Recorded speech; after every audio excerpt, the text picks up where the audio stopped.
თბილისის კინემატოგრაფიის სახელმწიფო არქივის მტვრიან სარდაფში 2022 წელს რესტავრატორებმა იპოვეს ხუთი, რომელზეც წითელი ფერით ეწერა, არ გახსნათ პირადი.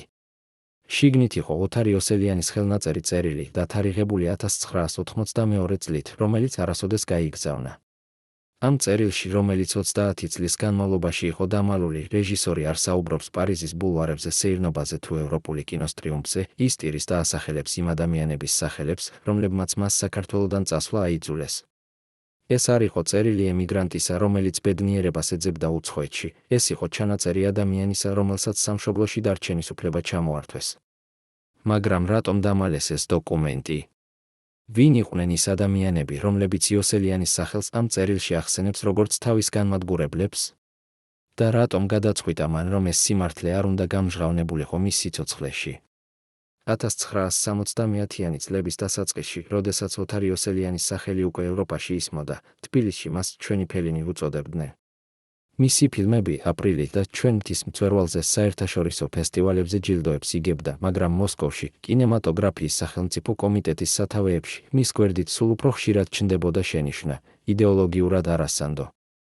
ის იღებდა მოწვევებს კანის კინოფესტივალზე, ბერლინალეზე, ვენეციაზე, მაგრამ ყოველ ჯერზე, როდესაც აეროპორტში მიდიოდა, მის ჩანთას სპეციალური სამსახურის თანამშრომლები ამოწმებდნენ, ეძებდნენ ანტისაბჭოთა მასალებს.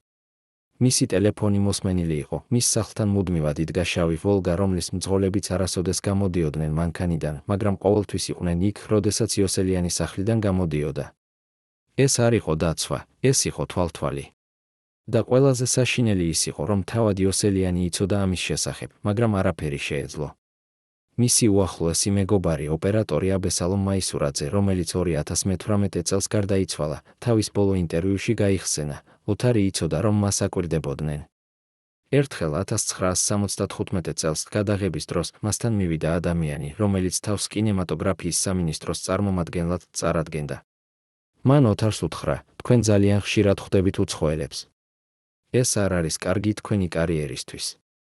ოთარმა მას უპასუხა, მე ვხვდები იმ ადამიანებს, რომლებიც ჩემს ფილმებს აფასებენ. მაგრამ იმ დღიდან მან იცოდა, მას აღარ აპატიებდნენ არაფერს. ეს არ იყო მხოლოდ შეშფოთება, ეს იყო გაფრთხილება. სისტემა, რომელიც ქმნიდა გმირებს და ანადგურებდა მათ, როდესაც ისინი ძალიან დამოუკიდებლები ხდებოდნენ, უკვე იოსელიანზე თვალს ადევნებდა. მაგრამ რა იყო ის ნამდვილი მიზეზი, რის გამოც მოსკოვმა გადაწყვიტა, რომ ეს რეჟისორი საფრთხეს წარმოადგენდა? 1976 წელს, როდესაც იოსელიანის ფილმმა გიორგობისთვის საერთაშორისო აღიარება მოიპოვა, თბილისის კინოსტუდიაზე მოულოდნელად გამოჩნდა კომისია მოსკოვიდან. ისინი არ იყვნენ კინოკრიტიკოსები თუ ხელოვნების ექსპერტები, ისინი იყვნენ იდეოლოგიური განყოფილების თანამშრომლები. მათ 3 დღის განმავლობაში უყურეს იოსელიანის ყველა ფილმს, ჩაიწერეს შენიშვნები და წავიდნენ სიჩუმით. 2 კვირის შემდეგ კინოსტუდიის დირექტორმა იოსელიანს უთხრა, ოთარ, შენ პრობლემები გაქვს მოსკოვში. ისინი ამბობენ, რომ შენი ფილმების ძალიან ფორმალისტურია და არ ასახავს საბჭოთა რეალობას. ეს იყო კოდირებული ენა, რომელსაც ყველა ესმოდა, ფორმალიზმი ნიშნავდა არასაბჭოთა ხელოვნებას, ხოლო რეალობის არასახვა ნიშნავდა სისტემის კრიტიკას. იოსელიანი იცოდა, რომ ეს იყო დასაწყისი დასასრულისა. მაგრამ ის არ ჩუმობდა. 1977 წელს მოსკოვში კინემატოგრაფისტთა კავშირის შეხვედრაზე, სადაც განიხილავდნენ საბჭოთა კინოს იდეოლოგიურ ხაზს, იოსელიანმა თქვა, კინო არ არის პროპაგანდის იარაღი. კინო არის ხელოვნება, რომელიც ადამიანის სულს ეხება. დარბაზში დამყარდა სიჩუმე. ერთ-ერთმა მაღალ ჩინოსანმა, რომლის სახელიც არქივებში დღესაც შავად არის მონიშნული, უპასუხა, ამხელა იოსელიანი, თქვენ ავიწყდებათ, რომ საბჭოთა კინო ემსახურება ხალხს, არა ინდივიდუალურ ამბიციებს. ეს იყო საჯარო შეურაცხყოფა, მაგრამ უფრო მეტი, ეს იყო გაფრთხილება, შენ ჩვენი წესებით უნდა ითამაშო, თორემ აღარ ითამაშებს საერთოდ. იოსელიანი დაბრუნდა თბილისში, მაგრამ იცოდა, რომ მოსკოვი აღარ დაივიწყებდა მის სიტყვებს. რამდენი ხანი შეეძლო მას ბრძოლა სისტემასთან, რომელიც აკონტროლებდა ყველაფერს, ფინანსებს, გადაღების ნებართვებს, ფილმების გამოშვებას? და რა ელოდა მას, თუ ის კვლავ გააგრძელებდა წინააღმდეგობას? 1979 წელს, როდესაც იოსელიანი ამთავრებდა თავის ფილმს „პასტორალი“, თბილისის კინოსტუდიაზე მოხდა ინციდენტი, რომელიც ოფიციალურად არასოდეს დაფიქსირებულა, მაგრამ რომელსაც გადაღების ჯგუფის ყველა წევრი ახსოვს. გადაღების ბოლო დღეს, როდესაც იოსელიანი მონტაჟის ოთახში იყო, შემოვიდა ორი ადამიანი მუქი კოსტიუმებით და მოითხოვეს ფილმის ყველა კოპია. მათ არ წარმოადგინეს თავი, არ აჩვენეს დოკუმენტები, უბრალოდ უთხრეს, ეს მასალა უნდა გადამოწმდეს მოსკოვში. იოსელიანმა უარი თქვა. მან უთხრა, ეს ჩემი ფილმია და მას არავინ წაიღებს ჩემი ნებართვის გარეშე. ერთ-ერთმა ვიზიტორმა, რომელიც ცივად და გამოუხატავად უყურებდა, უპასუხა, იოსელიანის ამხელად თქვენ არ გესმით სიტუაცია. ეს აღარ არის მხოლოდ თქვენი ფილმი. ეს არის საბჭოთა კინემატოგრაფიის ქონება. იოსელიანმა იცოდა, რომ ეს იყო ბრძანება, არა თხოვნა. მან გადასცა კოპიები, მაგრამ იმ ღამეს, როდესაც სახლში დაბრუნდა, მისმა ცოლმა, ფილმის რედაქტორმა უთხრა, ოთარ, ისინი გვანადგურებენ. ჩვენ უნდა წავიდეთ. მაგრამ სად? და როგორ? პასტორალი საბოლოოდ გამოვიდა 1970 წელს, მაგრამ არა იმ ვერსიით, რომელიც იოსელიანს სურდა. მოსკოვში ცენზურის კომიტეტმა ამოჭრა 30 წუთი სცენები, სადაც, მათი თქმით, ძალიან ბუნდოვანი იყო იდეოლოგიური მესიჯი. იოსელიანმა პირველად ნახა თავისი ფილმი პრემიერაზე და ვერ ამოიცნო იგი. ის იჯდა დარბაზში ხალხს შორის, რომლებიც ტაშს უკრავდნენ და ცრემლები მოსდიოდა, არა სიხარულისგან, არამედ უძლურებისგან. მისი ხელოვნება, მისი ხედვა, მისი სული იყო დაქუცმაცებული ადამიანების მიერ, რომლებსაც კინოზე არაფერი ესმოდათ, მაგრამ რომლებსაც ჰქონდათ ძალაუფლება გადაწყვიტონ, რა უნდა ენახათ ხალხს. იმ საღამოს, პრემიერის შემდეგ, იოსელიანი არ წავიდა საზეიმო მიღებაზე. ის დაბრუნდა სახლში, ჩაკეტა კარი და დაწერა წერილი თავის მეგობარზე, ფრანგ კინოკრიტიკოსზე, რომელიც მას კანის ფესტივალზე გაიცნო. წერილში ის წერდა, მე აღარ შემიძლია აქ შემოქმედება. ისინი მკლავენ. ეს წერილი არასოდეს გაიგზავნა. იოსელიანმა იცოდა, რომ ყველა საერთაშორისო კორესპონდენცია კითხულობდა კგბ. მაგრამ 1971 წელს მოხდა რაღაც, რამაც იოსელიანის ბედი საბოლოოდ გადაწყვიტა. მას მოსკოვიდან დაურეკეს, არა კინოსტუდიიდან, არა კინემატოგრაფისტთა კავშირიდან, არამედ უშიშროების კომიტეტის წარმომადგენელმა. ხმა იყო ოფიციალური, ცივი, გამოუხატავი. იოსელიანის ამხელად თქვენ უნდა მოხვიდეთ მოსკოვში საუბრისთვის. ეს არის სავალდებულო. იოსელიანმა იცოდა, რომ ასეთი საუბრებია არასოდეს მთავრდებოდა კარგად. ის გაფრთხილებული იყო კოლეგების მიერ, რომლებიც უკვე გაიარეს ასეთი საუბრების, ზოგიერთი მათგანი დაბრუნდა შეცვლილი, შეშინებული, მორჩილი, ზოგი კი საერთოდ აღარ დაბრუნდა კინოში. მან იცოდა, რომ თუ წავიდოდა მოსკოვში, შესაძლოა აღარასოდეს დაბრუნებულიყო იმ ადამიანად, ვინც იყო. მაგრამ თუ არ წავიდოდა, რა მოხდებოდა? აიკრძალებოდა გადაღება? დააპატიმრებდნენ? გააძევებდნენ კინოსტუდიიდან? ის იყო ხაფანგში, საიდანაც გამოსავალი არ ჩანდა. იოსელიანმა მაინც წავიდა მოსკოვში. 1972 წლის იანვრის ცივ დილას ის შევიდა შენობაში ლუბიანკის მოედანზე, ადგილას, რომლის სახელიც მარტო საკმარისი იყო შიშის გასაჩენად. მას მიიყვანეს ოთახში, სადაც იჯდა ორი ადამიანი, ერთი უნიფორმაში, მეორე სამოქალაქო ტანსაცმელში. მათ არ შესთავაზეს ჩაი, არ მიესალმნენ, უბრალოდ დაიწყა საუბარი. იოსელიანის ამხელა, ჩვენ გვაქვს ინფორმაცია, რომ თქვენ გეგმავთ საქართველოდან წასვლას. ეს მართალია, იოსელიანი გაოცებული იყო, ის არასოდეს არ უთქვამს ასეთი რამ არავის. არა, ეს არ არის მართალი, უპასუხა მან. მაგრამ მამაკაცმა სამოქალაქო ტანსაცმელში გააგრძელა, ჩვენ ასევე ვიცით, რომ თქვენ ხშირად ხვდებით დასავლელ ჟურნალისტებს და აკრიტიკებთ საბჭოთა კინემატოგრაფიის სისტემას. ეს არის სერიოზული ბრალდება. იოსელიანმა იგრძნო, რომ ოთახი ვიწროვდებოდა. ის იცოდა, რომ ეს არ იყო საუბარი, ეს იყო დაკითხვა. და ის იცოდა, რომ ამ ოთახიდან გამოსვლის შემდეგ მისი ცხოვრება აღარასოდეს იქნებოდა იგივე. საუბარი გაგრძელდა 2 საათის განმავლობაში. მათ ჰკითხეს მის კონტაქტებზე უცხოეთში, მის ფილმების შინაარსზე, მის პოლიტიკურ შეხედულებებზე. იოსელიანი ცდილობდა სიმშვიდის შენარჩუნებას, მაგრამ მისი ხელები კანკალებდა. საბოლოოდ მამაკაცმა უნიფორმაში უთხრა, იოსელიანის ამხელად ჩვენ არ გვინდა პრობლემები თქვენთან. მაგრამ თქვენ უნდა გაიგოთ, თქვენი ქცევა აზიანებს საბჭოთა კინემატოგრაფიის რეპუტაციას. ჩვენ გირჩევთ, იყოთ უფრო ფრთხილი. ეს იყო გაფრთხილება, რომელიც ჟღერდა როგორც მუქარა. როდესაც იოსელიანი გამოვიდა შენობიდან, მან იგრძნო, რომ ჰაერი აღარ ესუნთქებოდა. ის იცოდა, რომ ეს იყო დასაწყისი ბოლოსი. მაგრამ რა შეეძლო მას? წინააღმდეგობა გაეწია და დაეპატიმრებინა. დათანხმებულიყო და გამხდარიყო მარიონეტი. თუ ეძებნა გზა გაქცევისთვის, რომელიც ნიშნავდა ყველაფრის სამშობლოს, ოჯახის ენის დატოვებას. რა არჩევანი ჰქონდა ადამიანს, რომელსაც სისტემა გადაწყვეტდა განადგურებას? 1972 წლის გაზაფხულზე იოსელიანი დაბრუნდა თბილისში, მაგრამ ის აღარ იყო იგივე ადამიანი. მისი მეგობრები ამბობდნენ, რომ ის გახდა ჩაკეტილი, ეჩვიანი, შეშინებული. ის აღარ საუბრობდა ტელეფონით თავისუფლად, აღარ იწვევდა სტუმრებს სახლში, აღარ დადიოდა კაფეებში, სადაც ადრე საათობით ესაუბრებოდა კოლეგებს კინოზე. ის იცოდა, რომ მას აკვირდებოდნენ ყოველ ნაბიჯზე, ყოველ სიტყვაზე, ყოველ შეხვედრაზე. და ყველაზე საშინელი ის იყო, რომ ის არ იცოდა, ვინ იყო ის ადამიანი, რომელიც აწვდიდა ინფორმაციას მოსკოვს. ეს შეიძლებოდა ყოფილიყო მისი კოლეგა, მისი მეგობარი, თუნდაც მისი ოჯახის წევრი.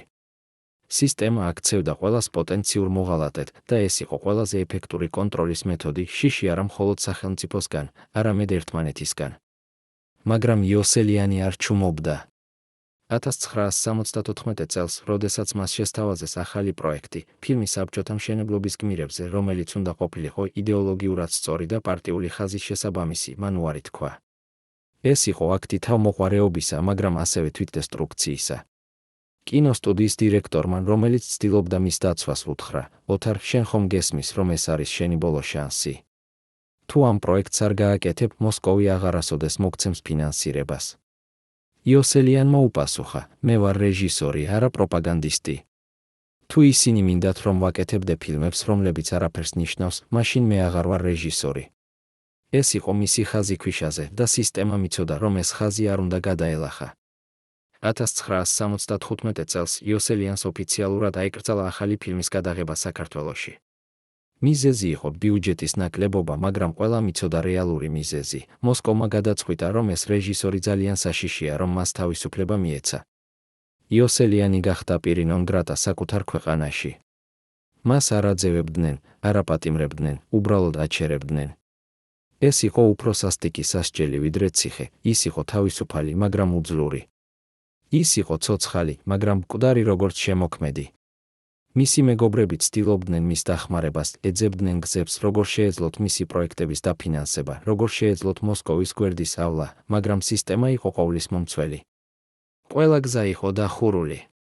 და იოსელიანმა იცოდა, რომ მას რჩებოდა მხოლოდ ორი არჩევანი: დარჩენა და სიკვდილი როგორც შემოქმედი, ან წასვლა და სიკვდილი როგორც ქართველი.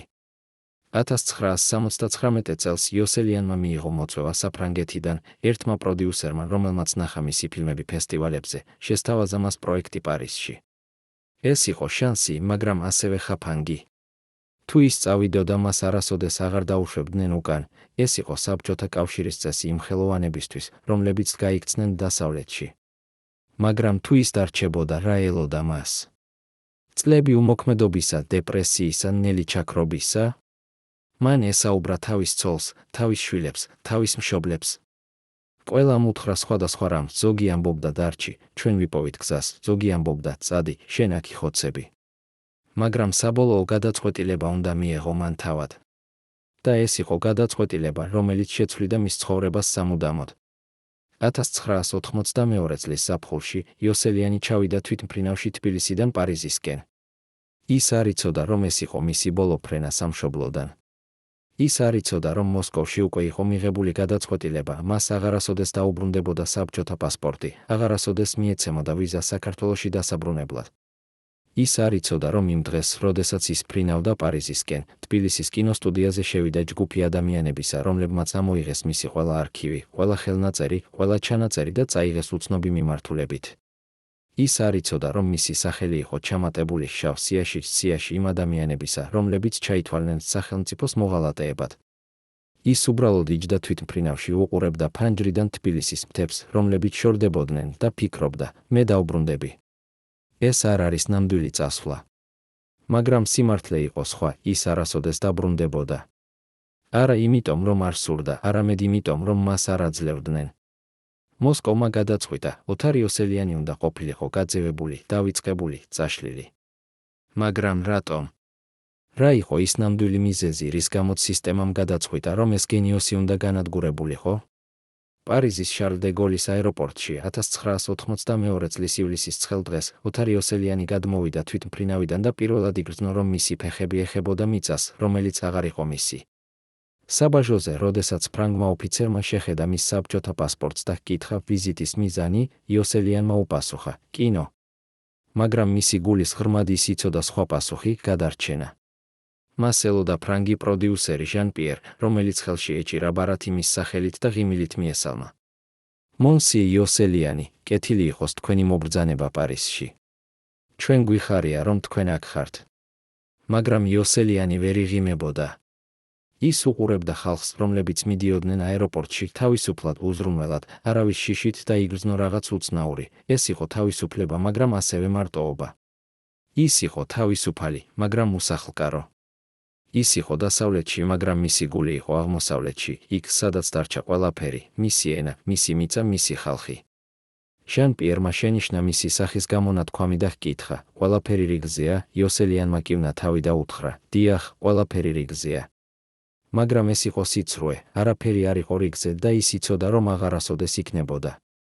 პირველი კვირები პარიზში იყო როგორც სიზმარი, რომელშიც ყველაფერი იყო ლამაზი, მაგრამ არარეალური. ჟან პიერმა დაუქირავა მცირე ბინა მარეში, უბანში, სადაც ცხოვრობდნენ ხელოვანები, მწერლები, ემიგრანტები.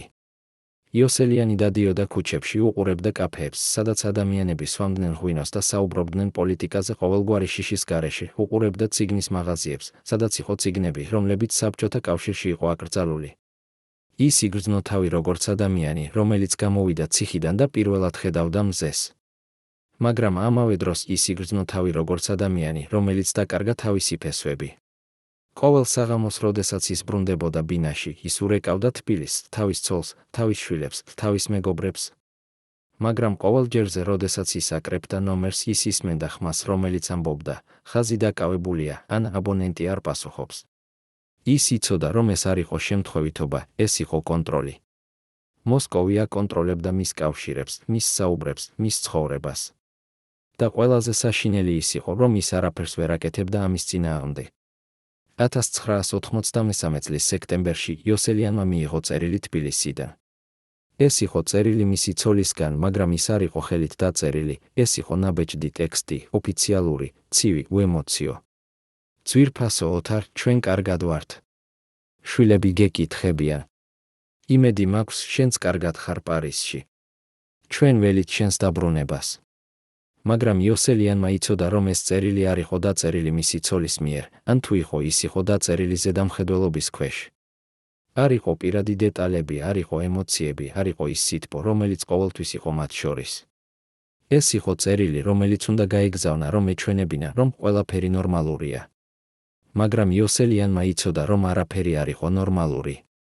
მან სცადა პასუხის გაგზავნა, მაგრამ მისი წერილები არასოდეს მიაღწია თბილისს, ან თუ მიაღწია, ისინი არასოდეს არ მიეცა მის ოჯახს.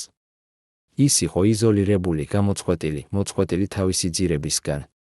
და ყველაზე სასტიკი ის იყო, რომ ეს იყო გაკეთებული განზრახ, სისტემა არა მხოლოდ აძევებდა მას, არამედ ანადგურებდა მის კავშირებს, რომ ის არასოდეს შეძლებდა დაბრუნებას. მაგრამ 1994 წელს მოხდა რაღაც, რამაც იოსელიანს აჩვენა, რამდენად ღრმად იყო მოსკოვის ხელი გაწვდილი. ერთ დღეს, როდესაც ის მუშაობდა თავის ახალ პროექტზე პარიზში, მასთან მოვიდა ადამიანი, რომელიც თავს წარადგენდა როგორც ქართველი ჟურნალისტი, რომელიც ცხოვრობს პარიზში. ეს ადამიანი, რომელსაც ერქვა გიორგი, იყო თბილური, საუბრობდა ქართულად, იცოდა იოსელიანის ფილმები და ჩანდა გულწრფელი. მან უთხრა: მე ვარ თქვენი დიდი თაყვანისმცემელი. მე მინდა გავაკეთო ინტერვიუ თქვენთან ქართული ემიგრანტული გაზეთისთვის. იოსელიანი დათანხმდა. ისინი შეხვდნენ კაფეში, ესაუბრნენ კინოზე, საქართველოზე, ემიგრაციაზე.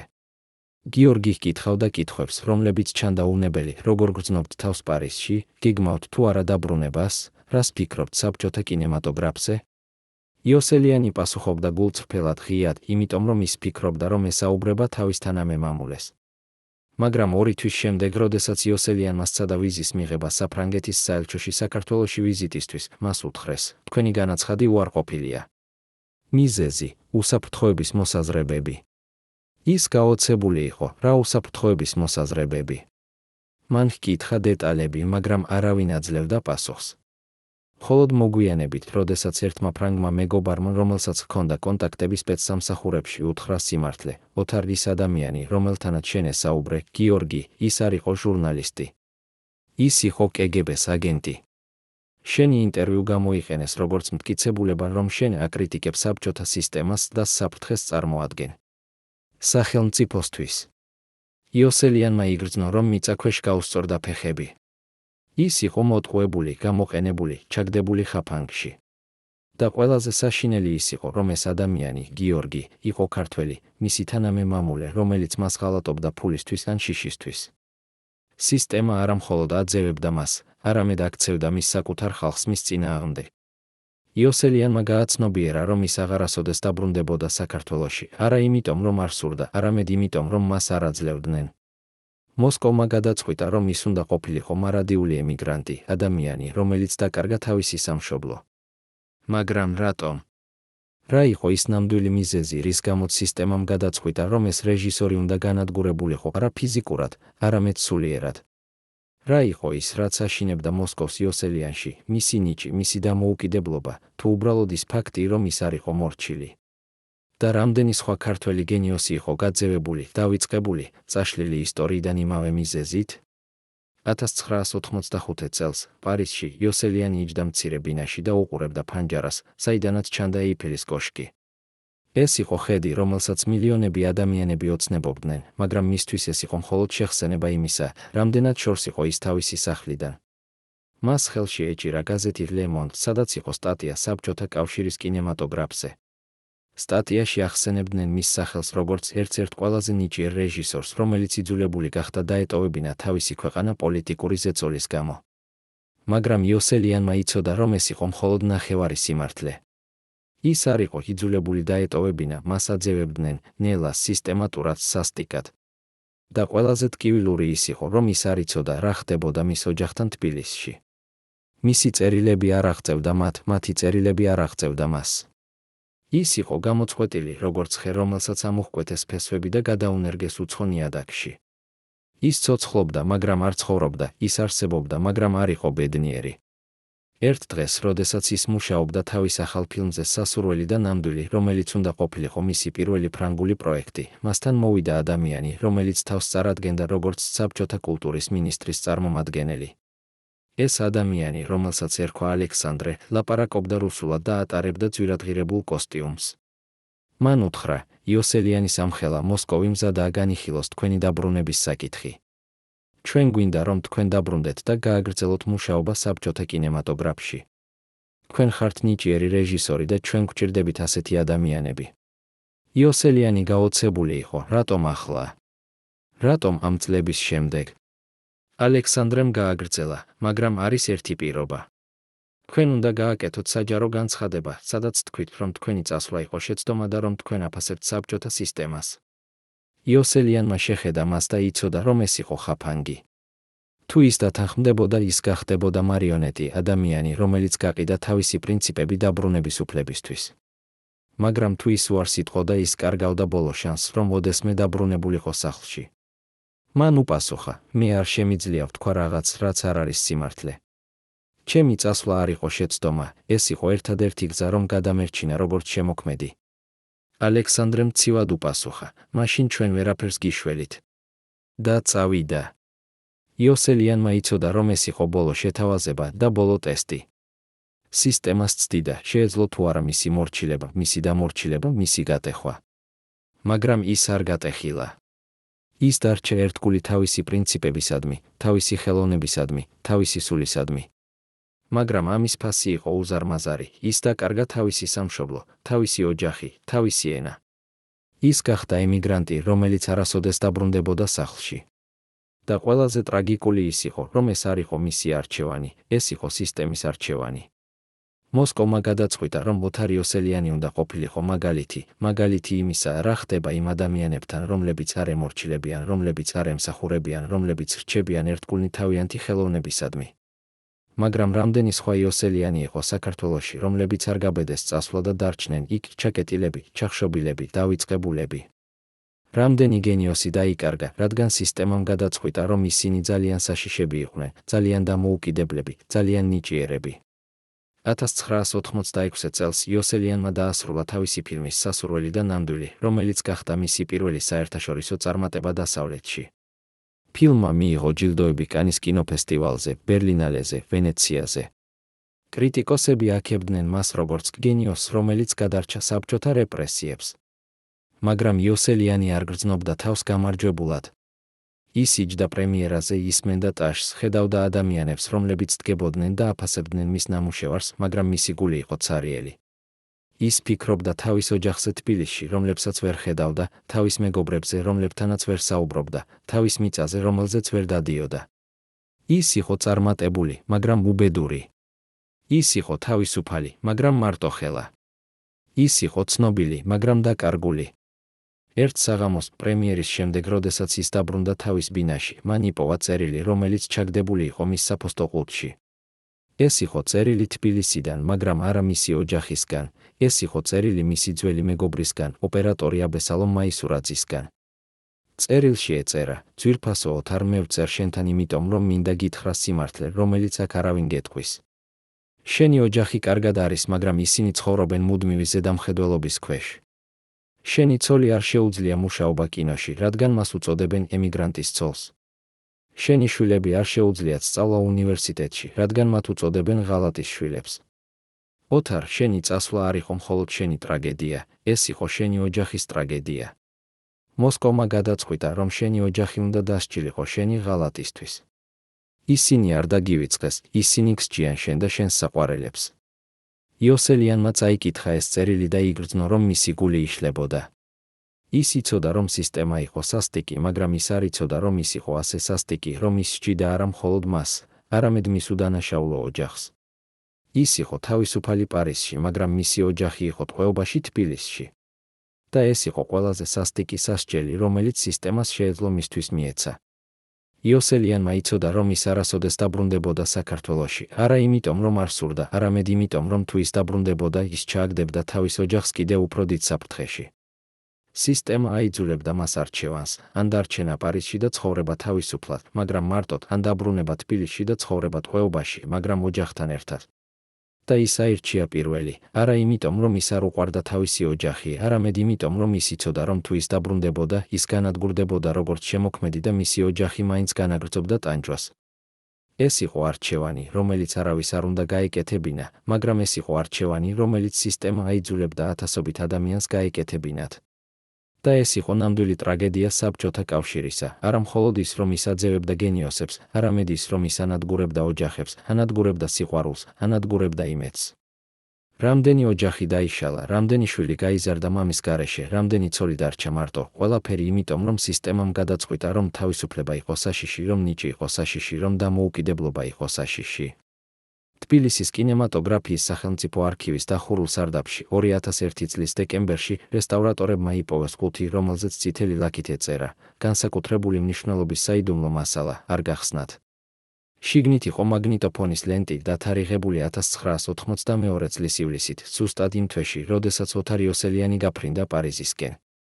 ამ ლენტზე ჩაწერილი იყო საუბარი ორ ადამიანს შორის, ერთი ხმა იყო ოფიციალური, ცივი, მეორე კი შეშინებული, ტრემოლოთი. პირველი ხმა ამბობდა: იოსელიანი უნდა გავიდეს. არა იმიტომ, რომ ის ცუდი რეჟისორია, პირიქით, ის ძალიან კარგია. მაგრამ ის არ ემორჩილება. ის ფიქრობს, რომ კინო არის ხელოვნება, არა იდეოლოგიური იარაღი. ასეთი ადამიანები საშიშნი არიან, ისინი აფიქრებინებენ სხვებს.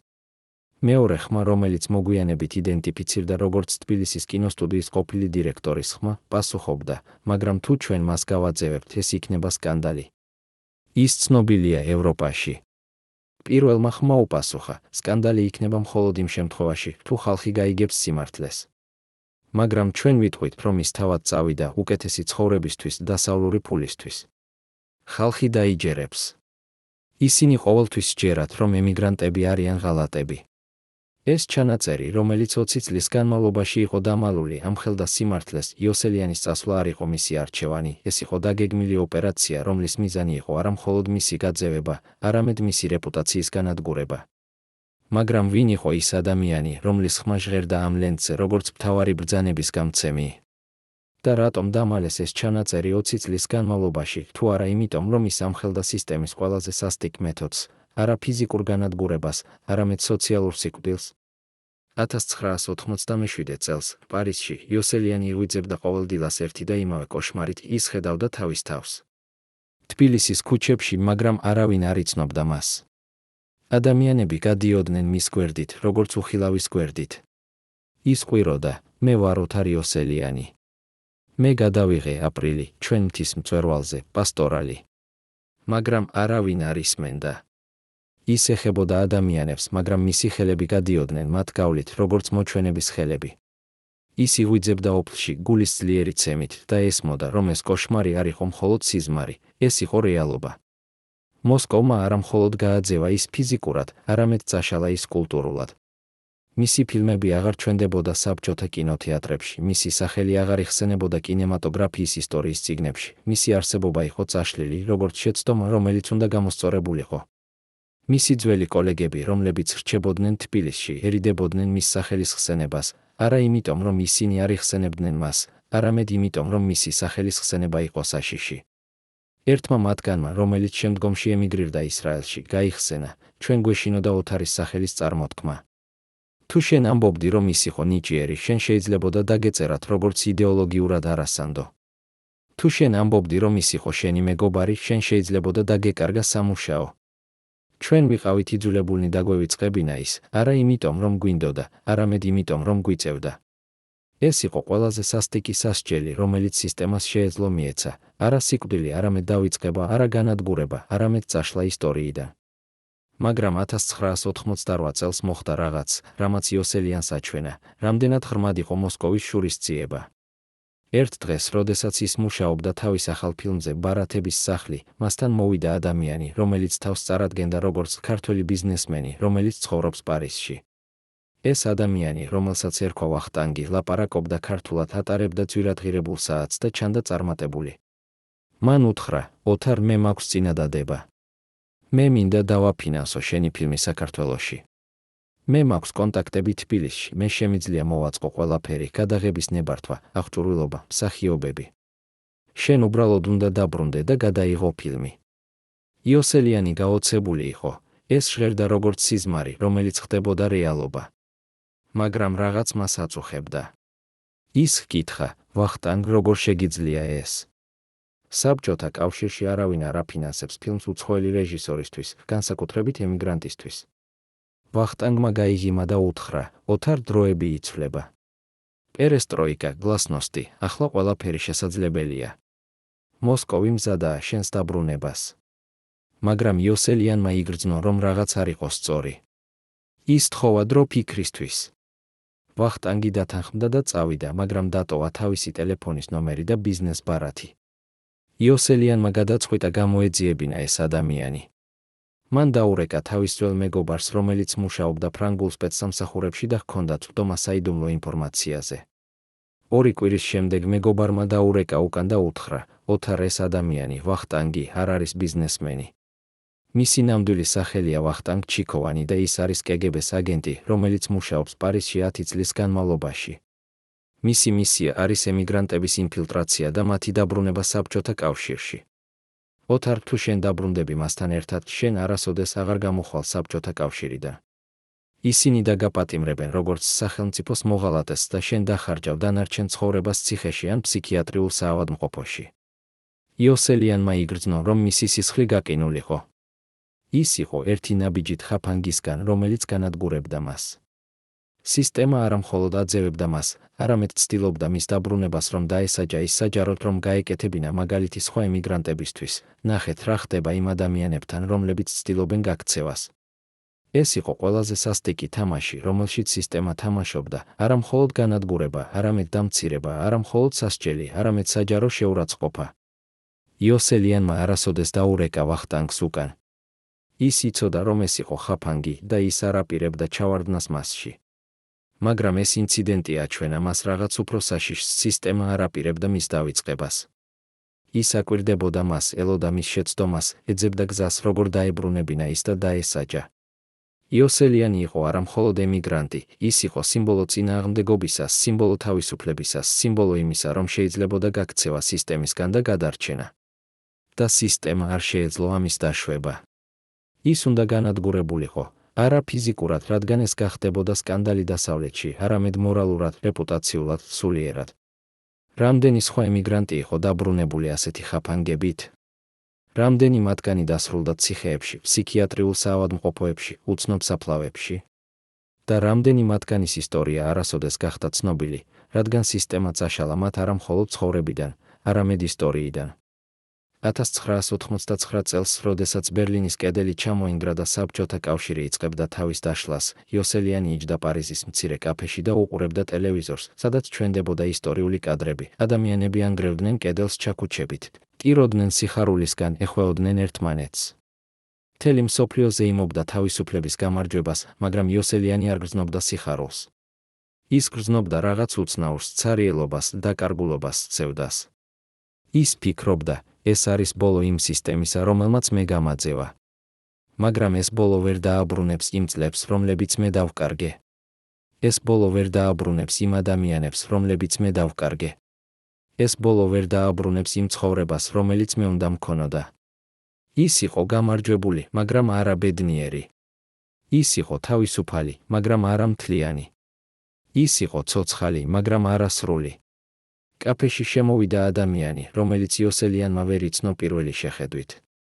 ეს იყო მისი ძველი მეგობარი თბილისიდან, რეჟისორი გიორგი შენგელაია, რომელიც ასევე ემიგრირდა დასავლეთში რამდენიმე წლის წინ. ისინი ჩაეხუტნენ, დაჯდნენ, შეუკვეთეს ღვინო. გიორგიმ უთხრა, ოთარ, შენ ხედავ რა ხდება.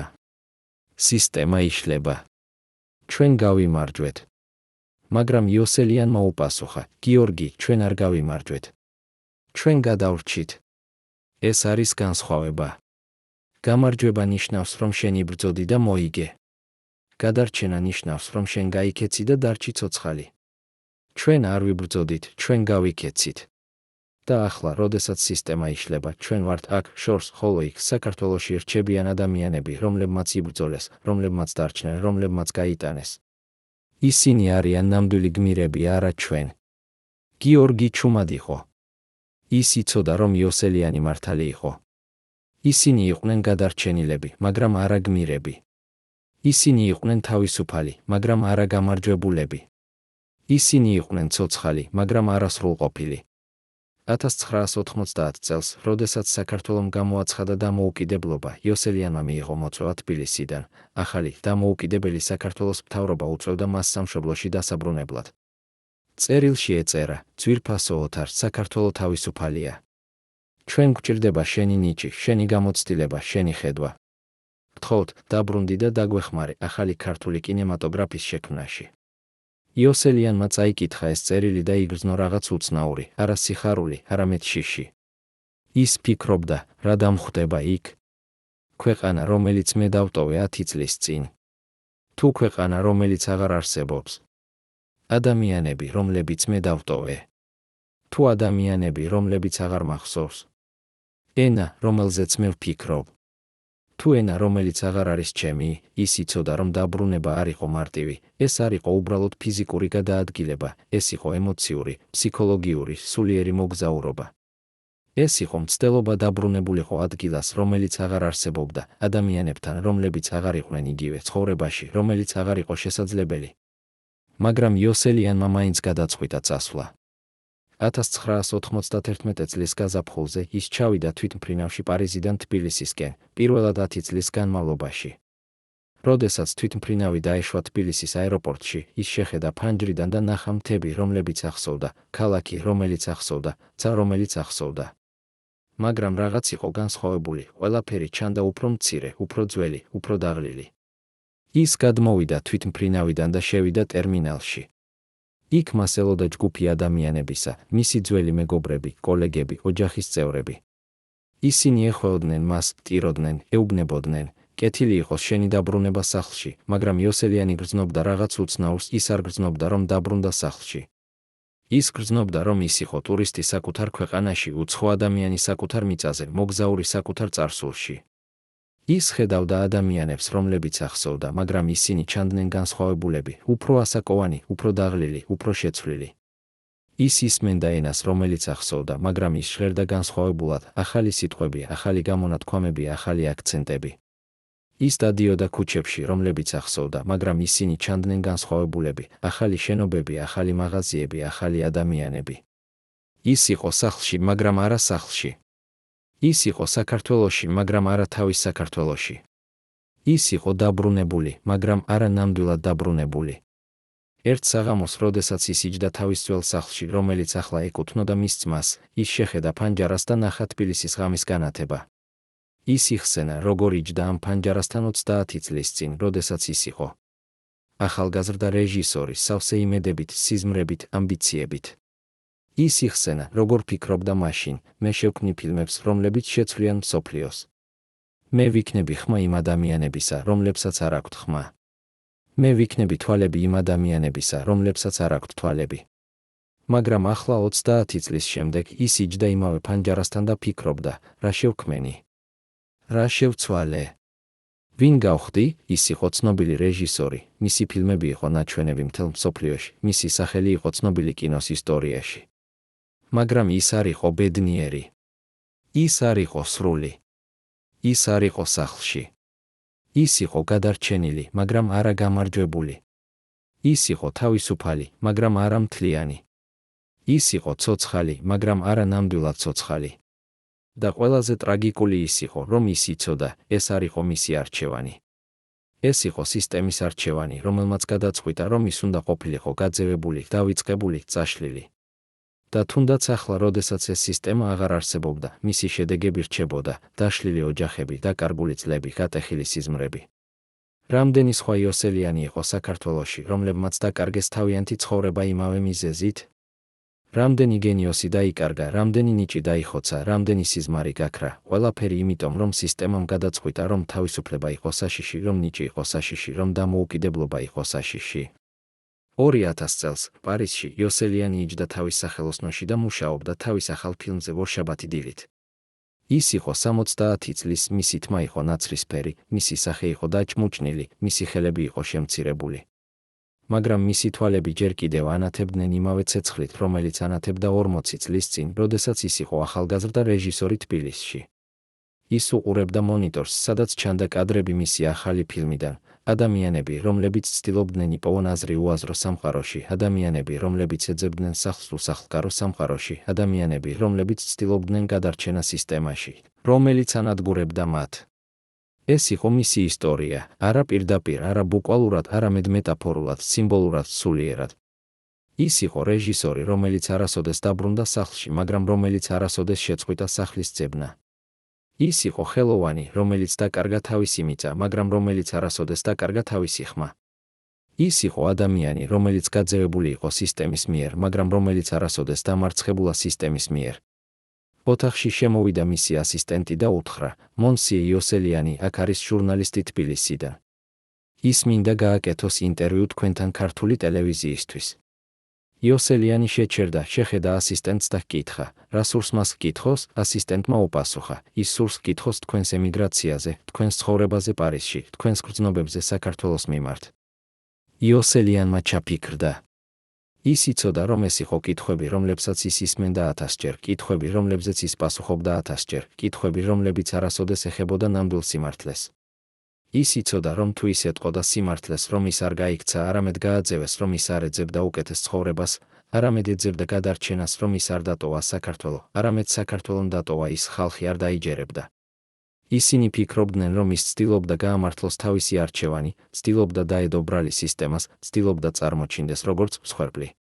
მაგრამ ის იყო მსხვერპლი, არა სუსტი მსხვერპლი, არამედ ძლიერი მსხვერპლი, მსხვერპლი, რომელიც გადარჩა, მაგრამ რომელიც არასოდეს დაივიწყა, რა დაუჯდა ეს გადარჩენა. იოსელიანმა უთხრა ასისტენტს, უთხარი მას, რომ მე არ შემიძლია ინტერვიუს გაკეთება დღეს. მაგრამ უთხარი მას ერთი რამ, უთხარი, რომ ემიგრაცია არ არის არჩევანი, ეს არის აუცილებლობა. უთხარი, რომ სახლის დატოვება არ არის თავგადასავალი, ეს არის ტრაგედია. უთხარი, რომ გადარჩენა არ არის გამარჯვება, ეს არის უბრალოდ გადარჩენა. და უთხარი, რომ იმ ადამიანებმა, რომლებიც ფიქრობენ, რომ ემიგრანტები გაიქცნენ უკეთესი ცხოვრებისთვის, უნდა იცოდნენ, ჩვენ არ გავიქეცით, ჩვენ გავაძევეს. და ეს არის განსხვავება, რომელიც ცვლის ყველაფერს. ასისტენტი კივნა თავი და გავიდა. იოსელიანი დარჩა მარტო თავის სახელოსნოში, უყურებდა მონიტორს, სადაც ჩანდა კადრები მისი ფილმიდან. ადამიანები, რომლებიც ეძებდნენ სახლს, ადამიანები, რომლებიც ეძებდნენ აზრს, ადამიანები, რომლებიც ეძებდნენ თავიანთ თავს. და ის იცოდა, რომ ეს იყო მისი ისტორია, არა მხოლოდ მისი, არამედ ათასობით სხვა ადამიანის ისტორია, რომლებიც გაძევებულნი იყვნენ, დავიწყებულნი იყვნენ, წაშლილნი იყვნენ სისტემის მიერ, რომელიც ეშინოდა თავისუფლებისა, ეშინოდა ნიჭისა, ეშინოდა დამოუკიდებლობისა. და ის იცოდა, რომ მისი მოვალეობა იყო არა მხოლოდ გადარჩენა, არამედ მოგვითხრობა იმ ისტორიის, რომელიც სისტემად ცდილობდა დაემალა, მოგვითხრობა იმ სიმართლის, რომელიც სისტემად ცდილობდა წაეშალა, მოგვითხრობა იმ ტრაგედიის, რომელიც სისტემად ცდილობდა დაევიწყებინა. რადგან თუ ის არ მოგვითხრობდა, ვინ მოგვითხრობდა? თუ ის დაივიწყებდა, ვინ იხსენებდა? თუ ის ჩუმობდა, ვინ ლაპარაკობდა? 2004 წლის შემოდგომაზე პარიზის მცირე კინოთეატრში Le Champ, სადაც ჩვეულებრივ ჩვენდებოდა არტ-ჰაუსის ფილმები, მოხდა რაღაც, რამაც იოსელიანს აჩვენა, რამდენად ღრმად იყო ჩაფლული მოსკოვის ხელი მისი ცხოვრების ყველა კუთხეში. იმ საღამოს უნდა გამართულიყო მისი რეტროსპექტივა, ყველა მისი ფილმის ჩვენება ერთი კვირის განმავლობაში, დაწყებული აპრილიდან და დამთავრებული ორშაბათი დილით. კინოთეატრის დირექტორმა, ფრანსუა, რომელიც იოსელიანის დიდი თაყვანისმცემელი იყო, მოაწყო ყველაფერი, პლაკატები, პროგრამები, მოცვევები კრიტიკოსებისთვის და ჟურნალისტებისთვის. მაგრამ გახსნის დღეს, 2 საათით ადრე, ფრანსუამ დაურეკა იოსელიანს შეშფოთებული ხმით და უთხრა: „ოთარ, ჩვენ გვაქვს პრობლემა. ფილმების კოპიები, რომლებიც უნდა მოგვეტანათ მოსკოვის არქივიდან, აპრილი, ჩვენ მთის მწვერვალზე, პასტორალი არ მოვიდა. მოსკოვის არქივი ამბობს, რომ ისინი დაკარგულია, ან დაზიანებულია და არ შეიძლება გაგზავნა. იოსელიანმა იცოდა, რომ ეს არ იყო შემთხვევითობა, ეს იყო განზრახული აქტი, მცდელობა წაეშალა მისი ადრეული ნამუშევრები, მცდელობა გაეკონტროლებინა მისი მემკვიდრეობა, თუნდაც 10 წლის შემდეგ საბჭოთა კავშირის დაშლის შემდეგ. სისტემა აღარ არსებობდა, მაგრამ მისი მემკვიდრეები, მისი ბიუროკრატები, მისი კონტროლის მექანიზმები ჯერ კიდევ მუშაობდნენ, ჩუმად, უხილავად, მაგრამ ეფექტურად. ფრანსუამ ჰკითხა, რა უნდა ვქნათ, იოსელიანმა ჩაფიქრდა და უპასუხა: გააგრძელე რეტროსპექტივა იმ ფილმებით, რომლებიც გვაქვს. და უთხარი ხალხს სიმართლე, რომ ჩემი ადრეული ფილმების დაკარგულია მოსკოვში. ისინი გაიგებენ, რა ნიშნავს ეს. და ხალხმა გაიგო რეტროსპექტივაზე, როდესაც ფრანსუამ განაცხადა, რომ 3 ფილმი არ იქნებოდა ნაჩვენები მოსკოვის არქივის ტექნიკური პრობლემების გამო, დარბაზში გაისმა ბუზღუნი, შემდეგ ხელთათი, არა იოსელიანისთვის, არამედ პროტესტის ხელთათი. ხელთათი იმ სისტემის წინააღმდეგ, რომელიც თუნდაც თავისი სიკვდილის შემდეგ აგრძელებდა კონტროლს, აგრძელებდა ცენზურას, აგრძელებდა წაშლას. იმ საღამოს რეტროსპექტივის შემდეგ, როდესაც იოსელიანი დაბრუნდა თავის ბინაში, მან იპოვა წერილი, რომელიც ჩაგდებული იყო მის საფოსტო ყუთში. ეს იყო წერილი თბილისიდან, მაგრამ არა მისი ოჯახისგან, ეს იყო წერილი ადამიანისგან, რომელიც ხელს აწერდა მხოლოდ ინიციალებით VČ და რომელიც წერდა: „პატივცემულო იოსელიანის ბატონო, მე ვარ ის ადამიანი, რომელიც თქვენ იცნობდით როგორც ვახტანგ ჩიქოვანი, ის ბიზნესმენი, რომელიც ცდილობდა თქვენს დაბრუნებას 1988 წელს. მე მინდა მოგახსენოთ, რომ ის, რასაც მე ვაკეთებდი, არ იყო ჩემი არჩევანი, ეს იყო ჩემი სამუშაო, ჩემი მოვალეობა, ჩემი გადარჩენის გზა. მე ვიყავი KGB-ს აგენტი, მაგრამ მე ასევე ვიყავი ქართველი, რომელსაც ჰქონდა ოჯახი, შვილები, მშობლები. მე ვაკეთებდი იმას, რასაც მეუბნებოდნენ, რადგან თუ არ ვაკეთებდი, ჩემი ოჯახი იტანჯებოდა. მე მინდა მოგიხდო ბოდიში, არა იმიტომ, რომ ეს შეცვლის რაიმეს, არამედ იმიტომ, რომ მე მინდა თქვენ იცოდეთ, ჩვენ ყველანი ვიყავით მსხვერპლი იმ სისტემისა, რომელიც აქცევდა ადამიანებს ერთმანეთის წინააღმდეგ. თქვენ იყავით მსხვერპლი, რადგან თქვენ გააძევეს. მე ვიყავი მსხვერპლი, რადგან მე გამიძულებიათ ის, რასაც ვაკეთებდი. ჩვენ ყველანი დავკარგეთ რაღაც, თქვენ დაკარგეთ თქვენი სამშობლო, მე დავკარგე ჩემი სული. იოსელიანმა წაიკითხა ეს წერილი და იგრძნო რაღაც უცნაური, არა სიძულვილი, არა რისხვა, არამედ სევდა. ის გაიგო, რომ სისტემა არ ანადგურებდა მხოლოდ მის მსხვერპლებს, ის ანადგურებდა ასევე თავის მსახურებს, თავის აგენტებს, თავის ბიუროკრატებს. ყველანი იყვნენ მსხვერპლნი, ზოგი უფრო ხილული, ზოგი ნაკლებად ხილული, მაგრამ ყველანი დაზარალებულნი, ყველანი დაკარგულნი, ყველანი გატეხილნი. 2006 წლის ზამთარში იოსელიანმა მიიღო ტელეფონის ზარი თბილისიდან. ეს იყო მისი ძმა, რომელიც აცნობებდა მას, რომ მათი დედა, რომელიც იყო 90 წლის, იწვა საავადმყოფოში და ითხოვდა ოთარს. ოთარ, დედა გეძებს. ის ამბობს, რომ მას სურს შენი ნახვა ბოლოჯერ. გთხოვ, მოდი. იოსელიანმა იცოდა, რომ ეს იყო მომენტი, რომელსაც ის ერიდებოდა 20 წლის განმავლობაში, მომენტი, როდესაც ის უნდა დაბრუნებულიყო არა როგორც ტრიუმფატორი, არა როგორც ცნობილი რეჟისორი, არამედ როგორც შვილი, რომელმაც დატოვა თავისი დედა. ის ჩავიდა თვითმფრინავში პარიზიდან თბილისისკენ, უკვე მეხუთედ ბოლო 15 წლის განმავლობაში, მაგრამ ყოველჯერზე ეს მოგზაურობა იყო ტკივილით სავსე, ყოველჯერზე ეს დაბრუნება იყო შეხსენება იმისა, რასაც ის დაკარგა. როდესაც ის შევიდა საავადმყოფოს პალატაში, სადაც იწვა მისი დედა, ის ნახა მცირე, გამხდარი ქალი, რომელიც ძლივს ჰგავდა იმ ძლიერ, ენერგიულ ქალს, რომელიც ახსოვდა. მისი დედა გახილა თვალები, შეხედა მას და თქვა: ოთარ, შენ მოხვედი. ის ჩამოჯდა მის გვერდით, ჩაიჭირა მისი ხელი და თქვა: დიახ, დედა, მე მოვედი. მისი დედა ღიმილით უთხრა: მე ვიცოდი, რომ შენ მოხვალდი. მე ყოველთვის ვიცოდი, რომ შენ არ დამივიწყებდი. და შემდეგ ძალიან ჩუმად, თითქმის ჩურჩულით დაამატა: ოთარ, მე არ ვარ გაბრაზებული შენზე იმის გამო, რომ შენ წახვედი. მე ვიცი, რომ შენ არ გქონდა არჩევანი. მე ვიცი, რომ შენ გააძევეს. მე ვიცი, რომ შენ გააკეთე ის, რაც უნდა გაეკეთებინა. მე ვარ ამაკი შენით, არა იმიტომ, რომ შენ ხარ ცნობილი, არამედ იმიტომ, რომ შენ გადარჩი. შენ არ გატეხილ ხარ. შენ არ დამორჩილებულ ხარ. შენ დარჩი ის, ვინც ხარ. იოსელიანმა ვერ შეიკავა ცრემლები, ეს იყო პირველი ჯერ 20 წლის განმავლობაში, როდესაც ვინმე უთხრა მას, რომ ის არ იყო ღალატი, რომ ის არ იყო გაქცევა, რომ ის არ იყო შეცდომა. ეს იყო პირველი ჯერ, როდესაც ვინმე უთხრა მას, რომ ის იყო მართალი.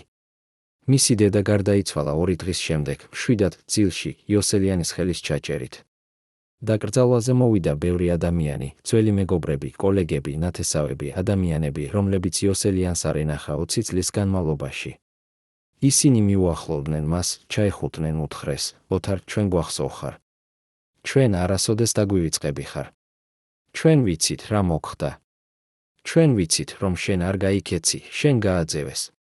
და იოსელიანმა გააცნობიერა რაღაც მნიშვნელოვანი, ხალხი იცოდა სიმართლე.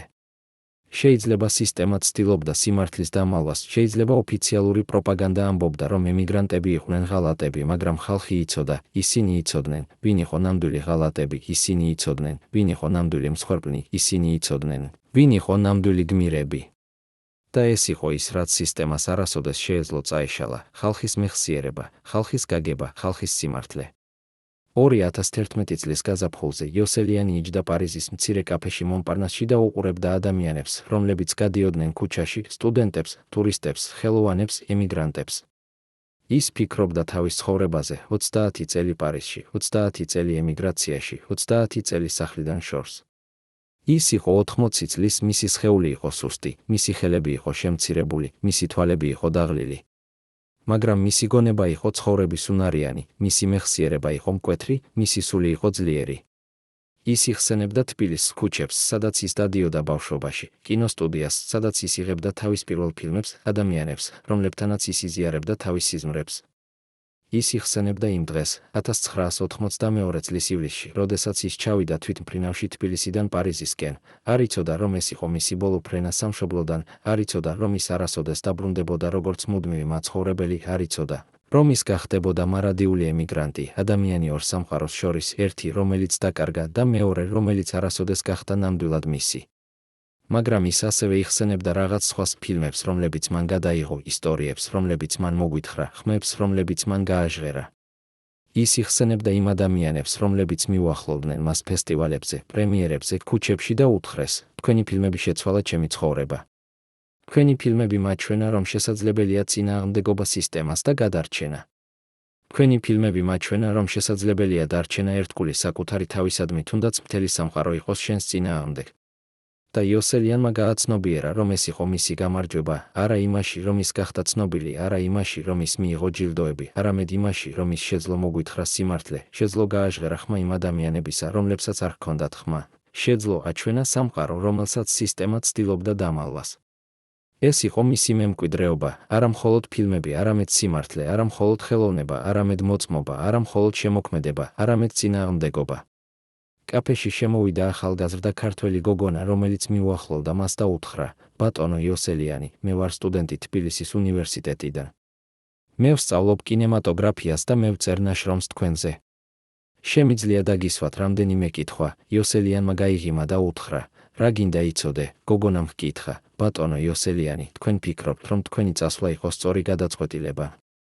თქვენ ინანებთ, რომ დატოვეთ საქართველო, იოსელიანმა შეხედა მას, ამ ახალგაზრდა გოგონას, რომელიც დაიბადა დამოუკიდებელ საქართველოში, რომელიც არასოდეს არ იცოდა საბჭოთა სისტემა, რომელიც არასოდეს არ იცოდა ის შიში, ის კონტროლი, ის ჩახშობა, რომელშიც იოსელიანი ცხოვრობდა და უპასუხა: ჩემო ქალო, მე არ მქონდა გადაწყვეტილება.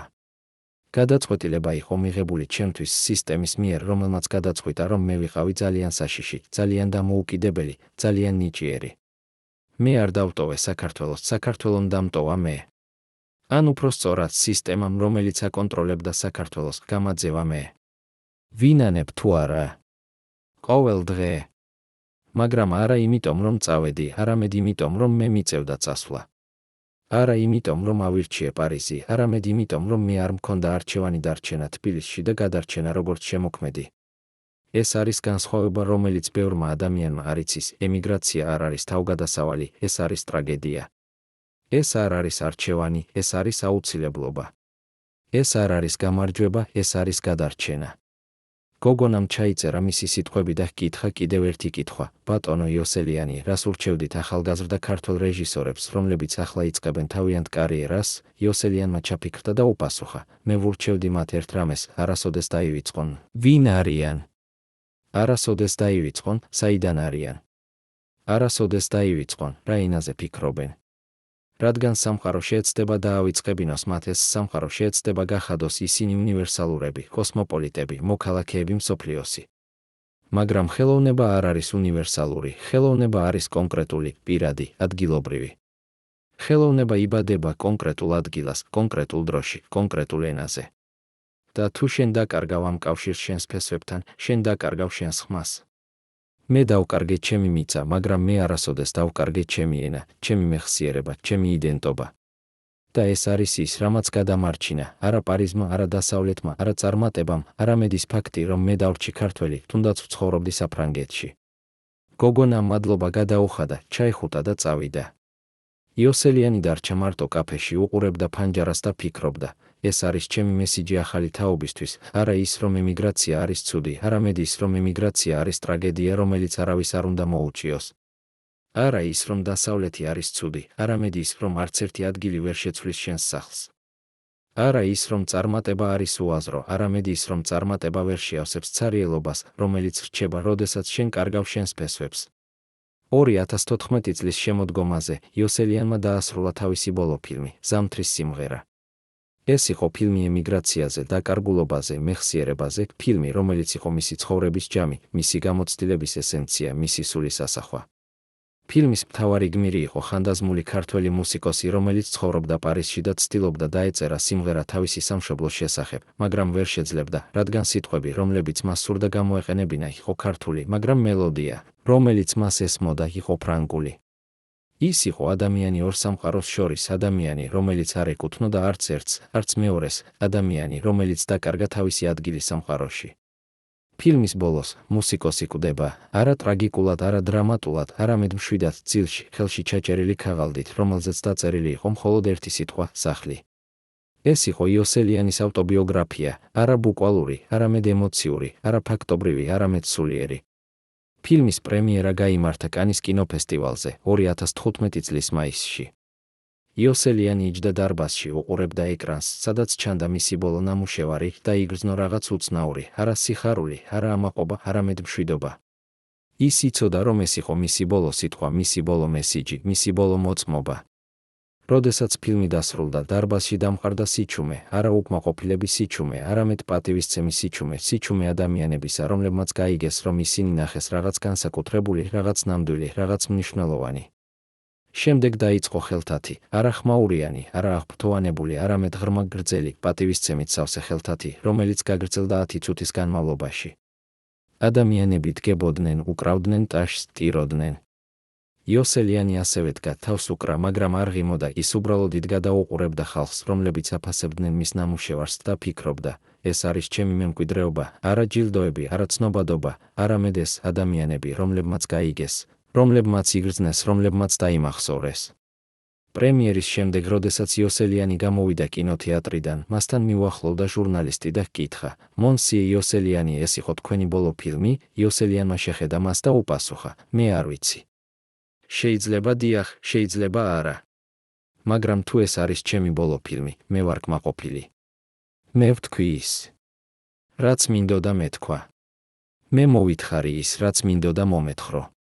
მე გავაჟღერე ის ხმა, რომელიც მინდოდა გამეჟღერებინა. ჟურნალისტმა ჰკითხა, და რა იყო ეს ხმა? იოსელიანმა უპასუხა, ხმა იმ ადამიანებისა, რომლებიც გაძევებულნი იყვნენ, დავიწყებულნი იყვნენ, წაშლილნი იყვნენ. ხმა იმ ადამიანებისა, რომლებმაც დაკარგეს თავიანთი სახლი, მაგრამ არასოდეს დაკარგეს თავიანთი იდენტობა. ხმა იმ ადამიანებისა, რომლებიც გადარჩნენ, მაგრამ არასოდეს დაივიწყეს, რა დაუჯდათ ეს გადარჩენა. ეს არის ჩემი ხმა და ეს არის ხმა ათასობით სხვა ადამიანისა, რომლებიც გაიარეს იგივე გზა, რომელიც გავიარე მე. 2022 წლის იანვარში ოთარ იოსელიანი გარდაიცვალა პარიზში, თავის ბინაში, ძილში, მშვიდად უმტკივნეულოდ, როგორც ის ყოველთვის სურდა. მას იყო 90 წელი. მისი გარდაცვალების შესახებ ამბავი გავრცელდა სწრაფად, პირველად პარიზში, შემდეგ თბილისში, შემდეგ მთელ მსოფლიოში. გაზეთები წერდნენ, გარდაიცვალა დიდი რეჟისორი ოთარ იოსელიანი, ადამიანი, რომელმაც შექმნა ფილმები, რომლებიც შეცვალა კინემატოგრაფი.